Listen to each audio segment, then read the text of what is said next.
처음부터 기도하겠습니다. 하나님 아버지, 예수님이 이 땅에 오시지 않았다면 우리는 어쩌면 여전히 하나님의 이름만 붙들고 살아가는 겁대기 인생인지도 모릅니다.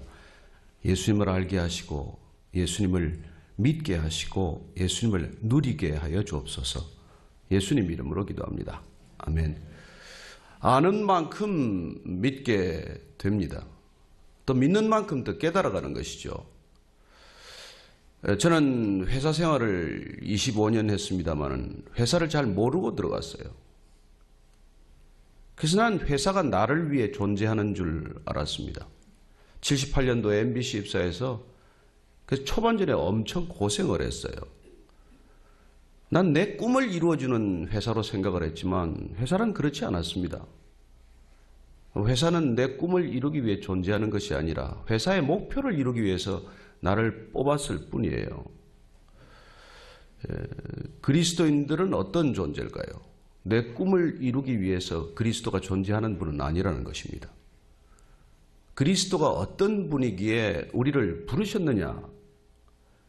이 우선순위가 헷갈리기 때문에 그리스도인들이 참으로 이해할 수 없는 모습으로 살아가는 것을 보게 됩니다. 제가 개인적으로 전도하기 위해서 상당히 오랫동안 뜸을 들이는 분이 계신데 잘 안 믿는 의사분이 계세요. 이 병원에 계신 건 아니고 다른 병원에 계신 분인데 그분이 그리스도인을 잘 믿지 못하는 이유는 한 가지입니다.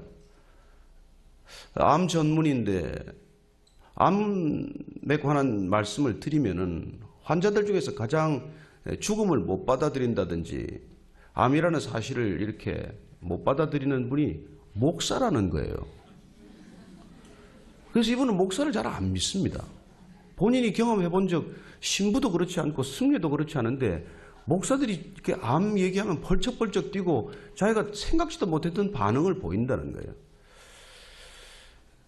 씁쓸한 그런 얘기를 제가 전해 듣고는 참 안타까움을 금한 적이 없는데 그렇습니다. 사도 바울도 동일한 말씀을 해요. 고린도전서를 보면 15장에 우리가 만약 믿는 것이 이 생의 삶뿐이라면 그리스도인들보다 더 불쌍한 사람은 없다고 말합니다. 우리가 믿는 건 무엇입니까? 우리의 믿음의 근거는 무엇이고 우리 믿음의 대상은 무엇이고 우리 믿음의 본질은 무엇이냐는 것을 우리가 분명히 확인하지 않으면 우리는 정말 타 종교인보다도 더 나을 바가 없는 그냥 한 사람의 종교인일 뿐이겠죠. 그것도 종교적인 삶과 종교적인 행위에 익숙한 사람이 될 것입니다. 그래서 예수님은 이 땅에 누구로 오셨는지를 가장 정확하게 기술한 책 중에 하나가 우리가 잘 아는 요한복음입니다. 요한복음은 예수님이 누구신지를 한마디로 이렇게 정의합니다. 그분은 말씀으로 오신 하나님이다 이렇게 말씀하신 것이죠. 태초에 말씀이 계시니라 이 말씀이 하나님과 함께 계셨으니 이 말씀은 곧 하나님이라. 사실 그가 말씀하고 싶어 했던 그 말씀은 곧 예수님을 뜻합니다. 로고스이신 예수님. 그래서 태초에 예수님이 계시니라 이 예수님이 하나님과 함께 계셨으니 이 예수님은 곧 하나님이라. 이 메시지를 어떻게 믿지 않는 헬라 세계에 전할 것인가?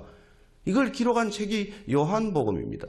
그래서 요한복음은 예수님께서 선언하신 예수님, 예수님께서 선언하신 하나님, 다시 말씀드리자면 하나님의 자기 선언에 해당하는 책입니다. 그분은 나는 무엇이다고 하는 7가지 표현을 통해서 자기 자신의 정체성 선언을 넘어서서 하나님의 하나님 되심의 본질을 우리에게 말씀해 주고 계십니다. 나는 생명의 떡이다. 나는 세상의 빛이다.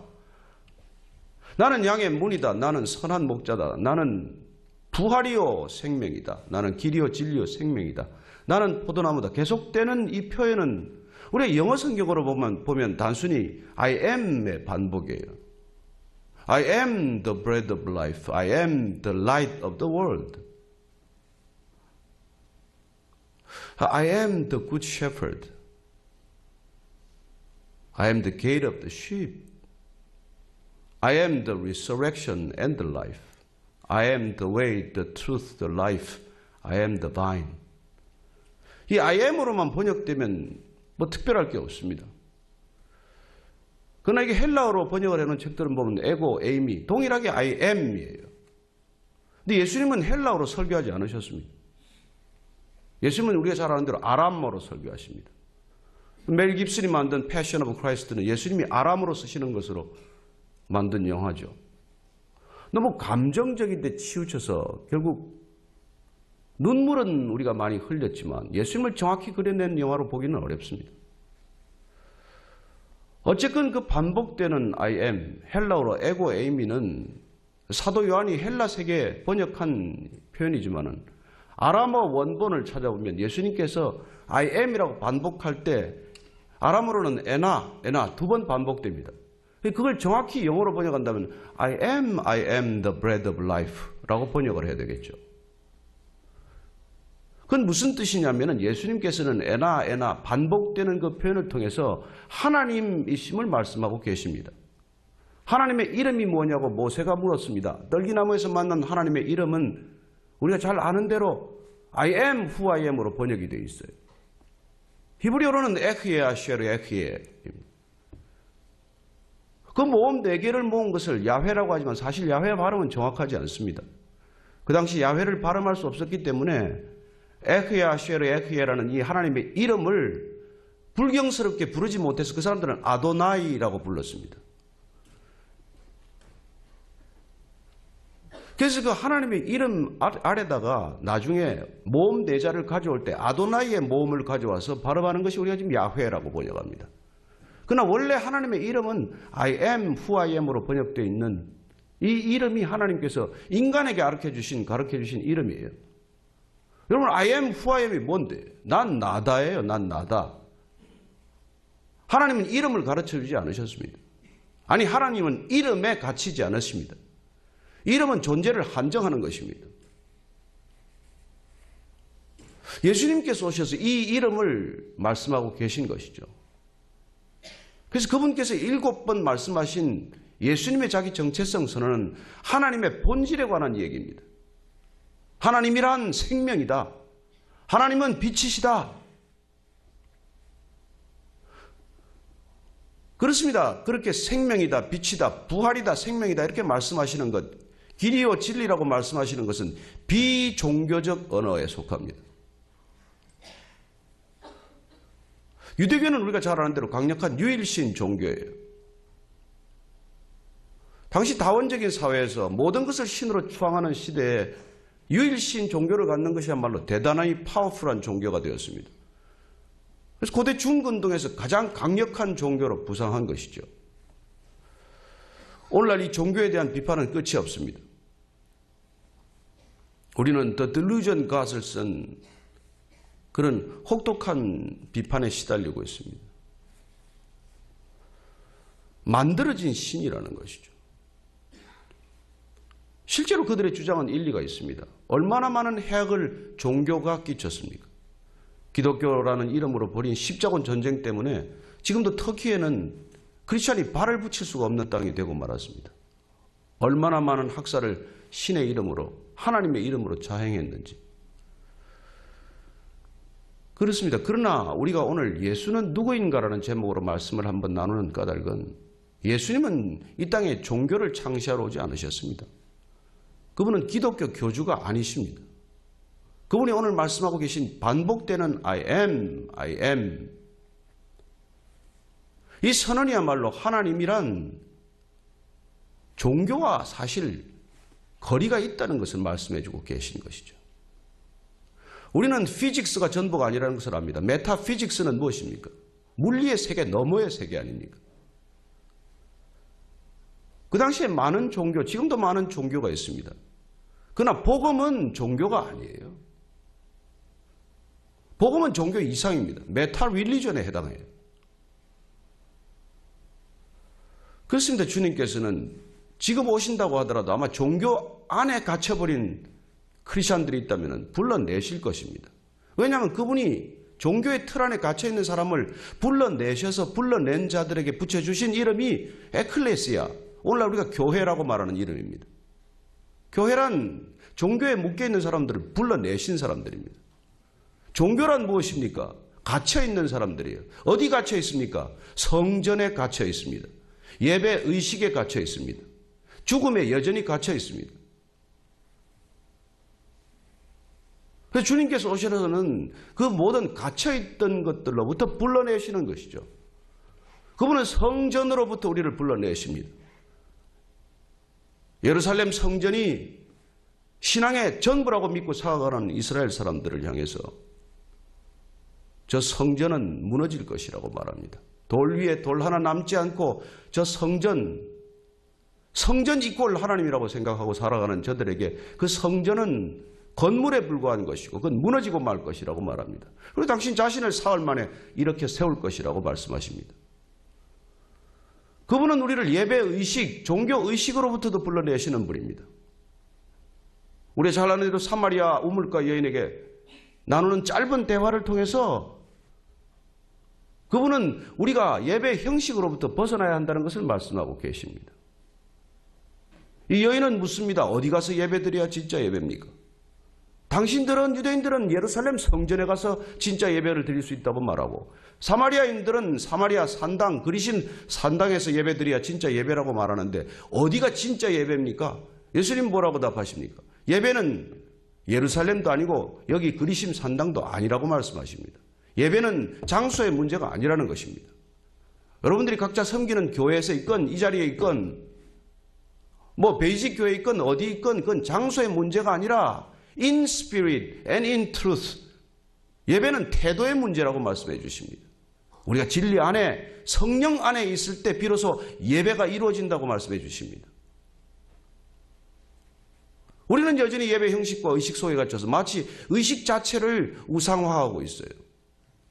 그래서 어쩌면 주일날 우리 예배드리는 시간들은 마치 캐톨릭에서 우리가 면죄부를 판매했던 것처럼 주일날 예배 한번 잘 드리고 헌금 한번 잘하면 그냥 좋은 그리스도인이 된 것처럼 착각하게 만들어 놓았습니다. 그러나 잘 알지만 여러분들이 살아가고 있는 이 삶의 현장이 예배 장소로 만드는 것이, 예배의 삶으로 만드는 것이 그분의 목적 아닙니까? 그분은 마지막으로 우리를 무덤에서 불러내십니다. 죽음에서 불러내신 분이십니다. 나사로야 나오너라. 여러분 제정신입니까? 죽은 지 나흘 되어서 시체가 지금 냄새가 나는데 어떻게 그걸 나오라고 말할 수 있습니까?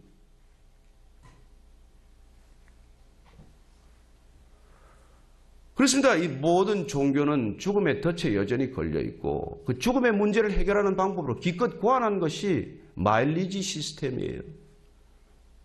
내가 선행을 많이 쌓으면, 마일리지를 많이 쌓으면, 포인트를 많이 쌓으면 업그레이드 될 거라는 거예요. 윤회란 무엇입니까?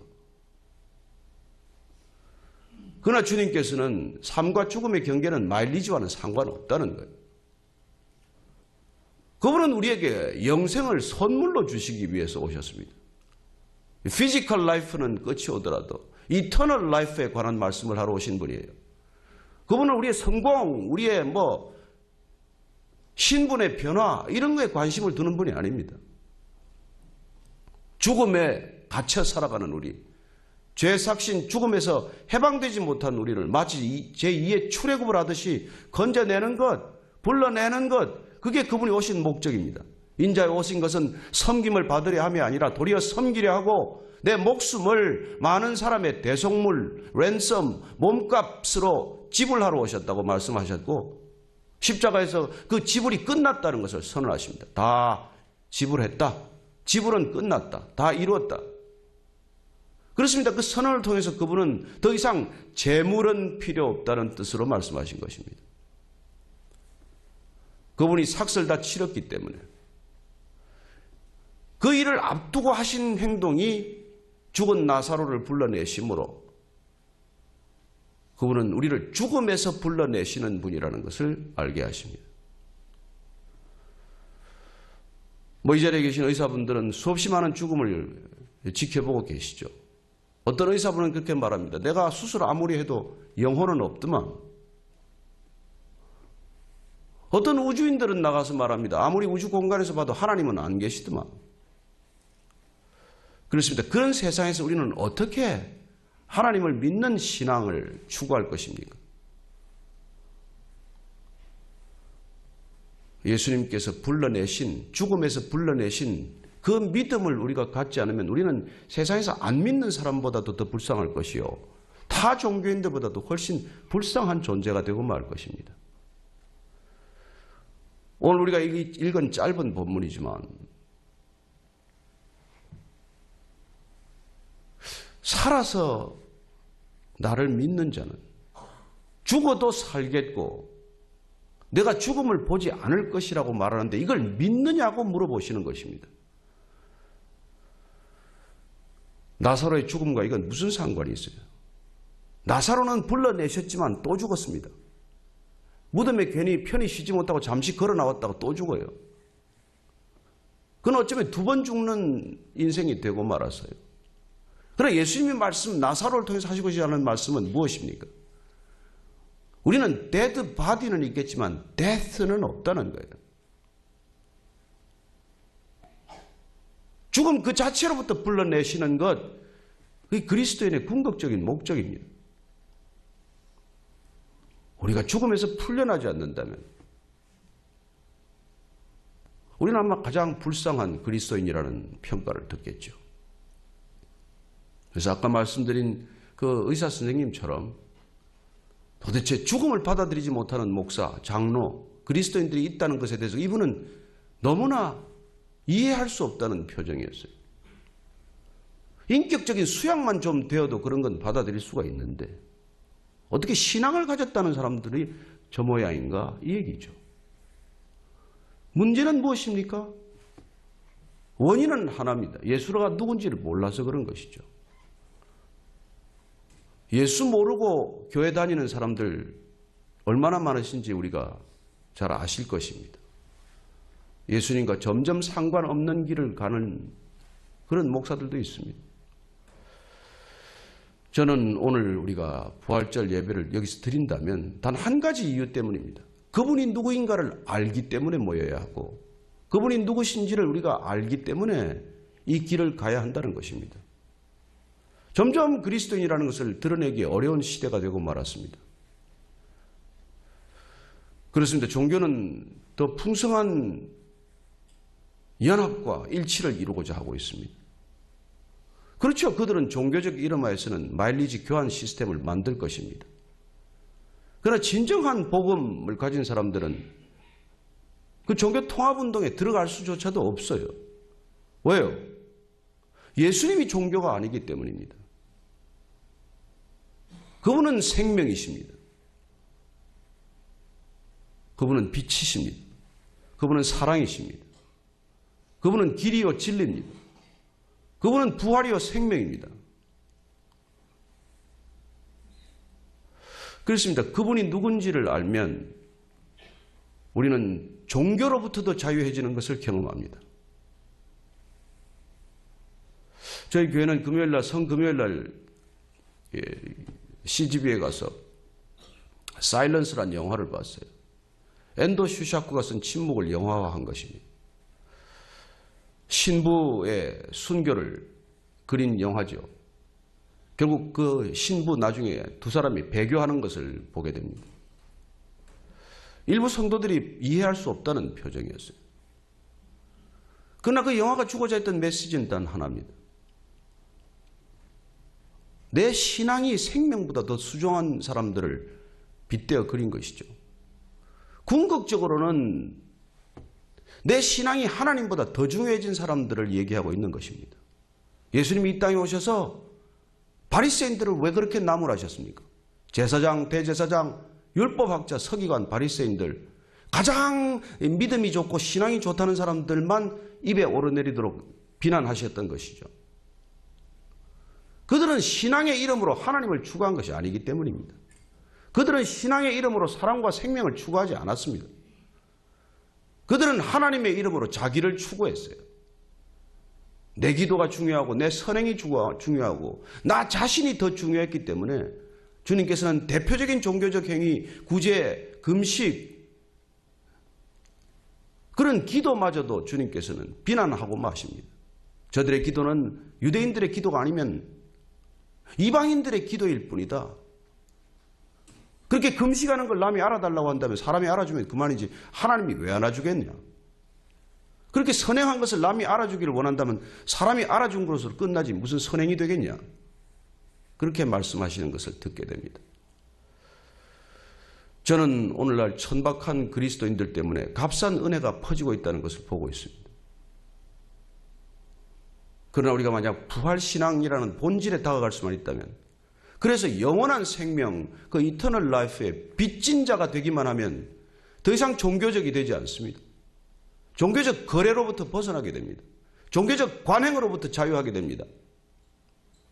그리고 우리는 우리 자신을 전부를 드려도 아깝지 않은 존재가 되는 것이죠. 여러분, 남자를 하나 사랑해도 여자가 목숨을 바치는 경우가 있습니다. 자녀를 깊이 사랑하면 부모가 신장 하나 떼어주는 게 아니라 목숨을 바치는 수가 있습니다. 우리가 정말 그분이 사랑이라는 것을, 생명이라는 것을, 빛이라는 것을 우리가 진정으로 알기만 한다면 우리는 더 이상 종교적 틀에 갇혀 있는 종교인이 아니라 그분 안에서 진정으로 자유할 줄 아는, 아니 그분 안에서 진정으로 기쁨을 맛볼 수 있는 참 신앙인이 될 것이라고 믿습니다. 왜 부활하셔야만 했습니까? 십자가가 반쪽이기 때문이죠. 죽음이 끝이 아니지 않습니까? 그렇습니다. 그분은 죽음이 허상이라는 것을 이 땅에 온 몸으로 선포하신, 그래서 우리는 뉴 크리에이션의 시조라고 말하는 것이죠. 그분 때문에 BC와 AD로 갈라지는 것이죠. 그분 때문에 Before Christ와 Anno Domini는 확연히 구분되어서 그 이후로 태어나는 그리스도인들은 새로운 피조물, 세컨 아담에 의해서 새로 지어진 신인류, 죽음으로부터 벗어난 그런 놀라운 신앙의 모습들을 우리에게 선물로 주신 것이죠. 이후로 복음은 거듭되는 순교로 이어져 왔습니다. 수많은 사람들이 순교의 길을 걸었지만 단 한 가지 목적, 그렇습니다. 이 육신의 생명이 전부가 아니라는 것을 굳게 믿었고 그 믿음이 드러나기를 원한 것이죠. 여러분들은 육신의 생명을 책임지시는 분이지만, 그러나 생명의 연장이 전부가 아니라 우리가 두려워하는 이 죽음 이후에 대한 분명한 믿음이 비록 의사로서의 삶이지만은 신앙 가운데 드러날 수 있게 되기를 축복합니다. 그리하여 두려움에 떨고 있는, 죽음에 사로잡혀 있는 그 영혼들이 죽음으로부터 벗어나는 것, 죽음으로부터 해방되는 것, 진정한 구원을 경험할 수 있도록 저는 주님께서 그리스도인 의사들로 부르셨다고 믿습니다. 오늘날 의료 시스템도 마치 목회가, 교회가 비난받는 것처럼 많은 비난의 대상이 되고 있습니다. 그러나 자랑스럽게도 세브란스 병원은 만족도 1위를 해마다 계속해서 받고 있는 이유가 여기 함께 계신 주님께서 환자들에게 수많은 사랑을 흘려보내고 있고 여러분들을 통해서 죽음에 대한 공포로부터 벗어나게 하는 것을 경험하고 있기 때문이라고 믿습니다. 부활 신앙이 우리로부터 퍼져나가게 되기를 원합니다.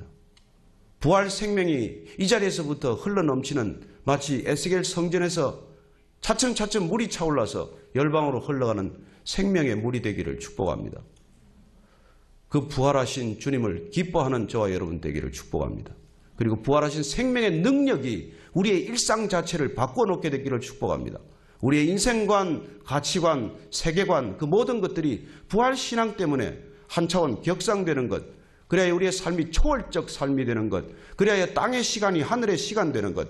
아니, 죽음이라는 데드 바디를 향한 시간은 한정적이지만은 그걸 넘어서는 이터널 라이프와 이터널 타임에 접속되어 있는 삶이 된다면 저는 여전히 종교인으로서의 기독교인이 아니라 복음을 지닌, 생명을 지닌 놀라운 참 그리스도인으로서 이 땅을 살아가는데 부족함이 없다고 믿습니다. 인생의 고민은 무엇입니까? 결핍감이요, 부족감입니다. 부활이란 무엇입니까? 근원적으로 그 부족감, 결핍감에서 풀려나는 것이죠. 저와 여러분들이 영원한 생명에 플러그인, 접속되어 있는 인생으로 살아갈 때 저는 이 땅이 도전받는 놀라운 능력이 나타날 것이라고 믿습니다. 참 그리스도인의 능력이란 무엇입니까? 부활 신앙입니다. 기도하겠습니다. 하나님 아버지, 이 땅에 오셔서 물론 나를 믿는 자는 죽어도 살겠고 살아서 나를 믿는 자는 영원히 죽음을 보지 아니하리라고 말씀하셨고, 그리고 한 가지 덧붙이십니다. 내가 이것을 믿느냐? 그렇습니다. 우리는 조용히 아멘으로 화답합니다. 예수님 이름으로 기도합니다. 아멘.